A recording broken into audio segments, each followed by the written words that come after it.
Salut les potes, c'est la dernière vidéo que vous verrez sur la bonne entrée.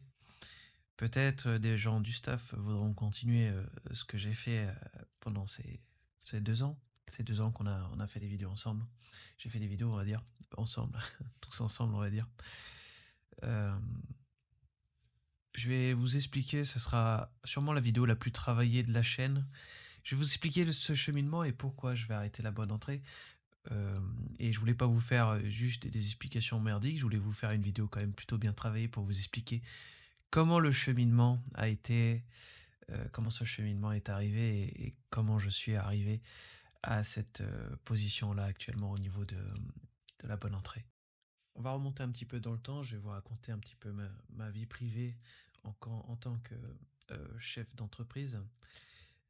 En 2020, je rachète une structure, un fonds de commerce parce que malheureusement, mon entreprise, ma première entreprise, va se faire exproprier de son local parce que le propriétaire malheureusement est mort, est décédé, et les héritiers veulent récupérer le bien pour le revendre derrière par la suite, donc il fallait trouver une solution pour que je puisse partir. Donc on a trouvé une solution, j'ai racheté un fonds de commerce et tout se passait bien. Il y avait quand même des petits paramètres qui à l'époque on te le dit, mais tu n'en prends pas forcément conscience, comme l'emplacement, le fait que ça soit pratique, que ça soit accessible au niveau de l'entreprise. Et c'est des choses que tu penses pas forcément. Tu sais, quand tu es un artisan, tu avais un bon emplacement, tout ça, tu te dis, bon, c'est pas très grave, je vais me déplacer. J'aurais peut-être un peu moins de visibilité, mais c'était un local plutôt bon. Mais le local, on va dire, était moins visible au niveau de la visibilité des clients. Donc je rachète ce local, tout se passe bien. Je donne l'ancien local, je rends l'ancien local à l'ancien propriétaire, je me fais exproprier et je récupère tout mon matos et je viens m'installer avec mon frère. Euh, donc dans les nouveaux locaux.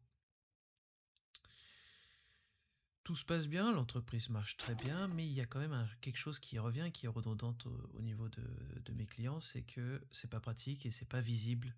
L'entreprise est difficile à trouver. Elle est pas facile, elle est pas aussi facile que l'autre parce que l'autre est beaucoup plus simple. Elle est sur une grande avenue et c'était beaucoup plus pratique. J'avais 21 places de parking, j'avais tout ce qui allait avec.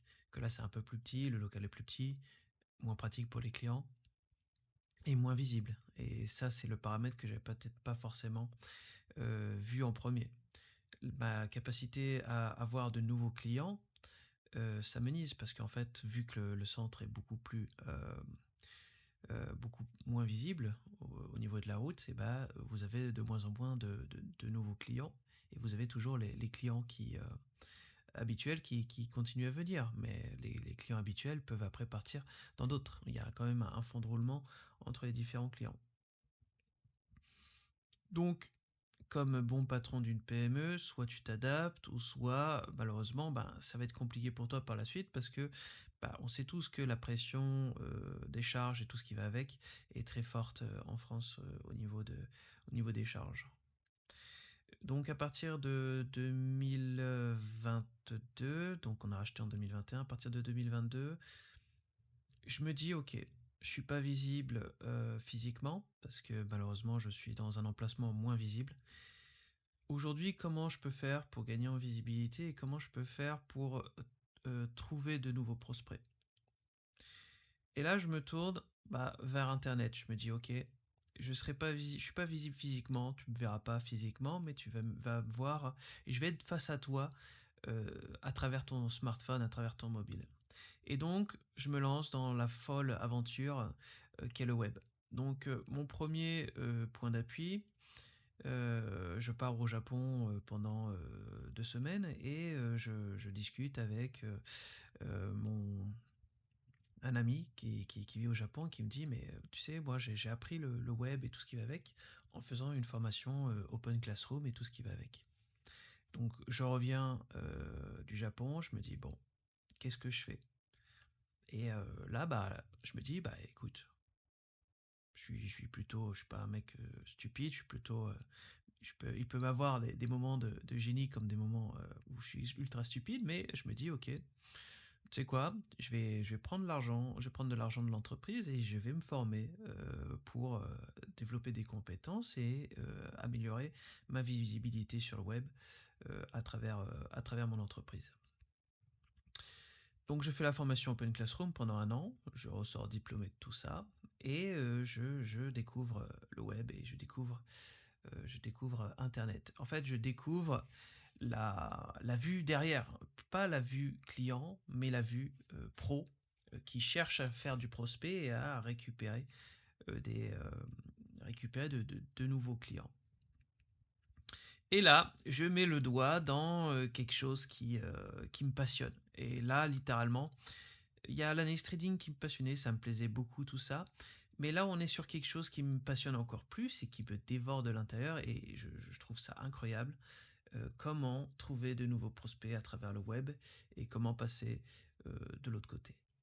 Donc aujourd'hui, si vous ne me voyez pas parler de trading ou faire des vidéos YouTube, c'est parce que je suis en train d'apprendre. Je suis en train d'apprendre le web, je suis en train d'apprendre la prospection de clients et tout ce qui va avec. Et je me suis trouvé une véritable passion pour l'acquisition de flux, d'acquisition de nouveaux prospects et de nouveaux clients à travers différentes stratégies que je vais créer et que je vais travailler. Et donc, suite à ça, une fois que j'ai fait ma formation Open Classroom, que je l'ai fini, je l'ai réalisé, je souhaite arrêter. En fait, à l'époque, je payais un webmaster pour s'occuper de toute ma fonction internet avec les prospects clients et tout ce qui allait avec. Et en fait, je payais 500 € par mois pour toute cette gestion-là. Et à la fin de 2024, je me dis, ben, en fait, ce mec-là ne me sert plus à rien. Je suis diplômé, je sais faire son travail. Il y a en plus l'arrivée de l'IA avec des superbes modèles qui sont ultra performants et qui vous aident à aller beaucoup plus vite au niveau du web. Et donc, je pars corps et âme là-dedans et je me dis, ok, je vais drop ce mec, il ne me sert plus à rien, je vais m'occuper de tout mon référencement naturel ainsi que mon référencement payant. Et je vais faire une économie de 6 000 € à l'année. Et donc, ma formation Open Classroom qui m'a coûté 5K, dans 2 ans, sera remboursée pour mon entreprise. Et donc, je commence à développer mes propres stratégies, à voir un peu ce qui se passe, à comprendre un peu comment fonctionne Internet. Et là, je tombe amoureux de tout ça, de ce prospect de nouveaux clients et de ce web, en fait, du côté web qui me passionne et qui me plaît de plus en plus. Et donc, malheureusement, quand je mets le doigt dans quelque chose et que ça me plaît, on va dire que je vais délaisser tout ce qui est à côté. Et malheureusement, c'est le trading qui a été délaissé. Et aujourd'hui, le trading, je n'en fais plus en fait. Je investis de temps en temps sur Bitcoin. Je fais un DCA comme un bon père de famille. Mais aujourd'hui, je ne trade plus du tout. Et donc, je me dis, faire des vidéos pour les gens, déjà, ça me prend du temps. Vous vous doutez bien que on tourne pas une vidéo comme ça et hop, on la balance sur YouTube. Il y a on va dire la production et la post-production par la suite qui prend un certain temps. Et j'ai pas envie d'allouer du temps à faire tout ça. J'ai plus envie en fait. J'ai plus envie de faire tout ça. Ça ne m'intéresse plus. Je préfère faire faire du web en fait, faire des choses qui m'intéressent, qui m'animent plus en ce moment. Et c'est le web qui est en train d'absorber tout mon temps aujourd'hui. Et je commence à créer mes propres stratégies et à faire mon propre travail et mes propres analyses sur les marchés, on va dire, publicitaires.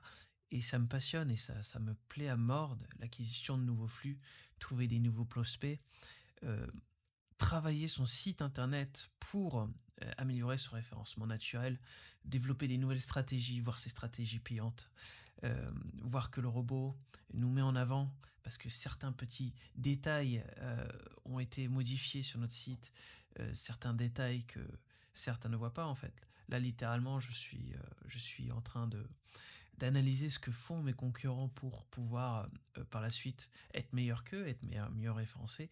Et tout ça me passionne en fait. Ça me passionne beaucoup plus que m'amuser à cliquer, à acheter ou à vendre des bitcoins aujourd'hui. Et donc, c'est pour ça que vous me voyez plus en fait sur la chaîne YouTube et que je ne fais plus rien. Parce que j'ai trouvé une nouvelle passion. J'ai trouvé une nouvelle passion qui est dévorante, qui est le web. Je suis passé de l'autre côté de la barrière. Et aujourd'hui, mon objectif, c'est de chaque client, chaque prospect, en fait, je le vois comme un petit caillou, un petit, on va prendre l'exemple du charbon. Je suis en train de miner des clients comme des petits charbons pour récupérer leurs euros en leur proposant soit des services ou leur proposant des objets ou quoi que ce soit. En proposant plusieurs multiples facettes, je farm, on va dire, des potentiels clients. Et je trouve, c'est un véritable kiff, c'est un véritable plaisir de faire ça. Et je prends plus de plaisir aujourd'hui à faire ce genre de choses que à cliquer, à acheter ou à vendre du Bitcoin. Donc c'est pour ça que vous ne me voyez plus. Je voulais vous faire cette petite vidéo pour vous dire que voilà, la chaîne YouTube ne sera pas fermée parce qu'il y a du contenu qui est toujours intéressant et pertinent euh, à vous à vous laisser. D'accord, on a fait les cours et tout ce qui va avec. Mais en tout cas, ça sera la dernière vidéo que je ferai sur la bonne entrée. Après, la question que je me suis posée, c'est est-ce que ça pourrait intéresser des gens de discuter de ça, de parler de ces choses-là et de vous partager mon expérience personnelle vis-à-vis de ça. Si ça vous intéresse, dites-le moi dans les commentaires et s'il y en a deux, trois qui seraient intéressés, je m'en fous, je le ferai pour les deux ou trois qui sont intéressés. Mais en tout cas, voilà, c'était juste pour vous dire que j'ai arrêté les analyses de trading, que j'ai arrêté tout ça et que je partais sur une autre chose qui me plaît beaucoup plus et qui m'anime en plus en 2025. On verra peut-être dans 3 ans, peut-être j'arrêterai, mais en tout cas, ça m'anime et ça me remplit de joie. Et je pense que comme une personne m'a dit, si est-ce que ça te plaît ce que tu fais et si ça te plaît pas, arrête. Pourquoi tu le fais en fait? Pourquoi tu fais cette chose-là si ça te plaît pas? Arrête. C'était tout pour moi. Je vous souhaite une bonne continuation et si certains sont intéressés pour voir mon parcours euh, par la suite au niveau de mes différentes stratégies, et pourquoi pas faire une autre chaîne YouTube par rapport à ça.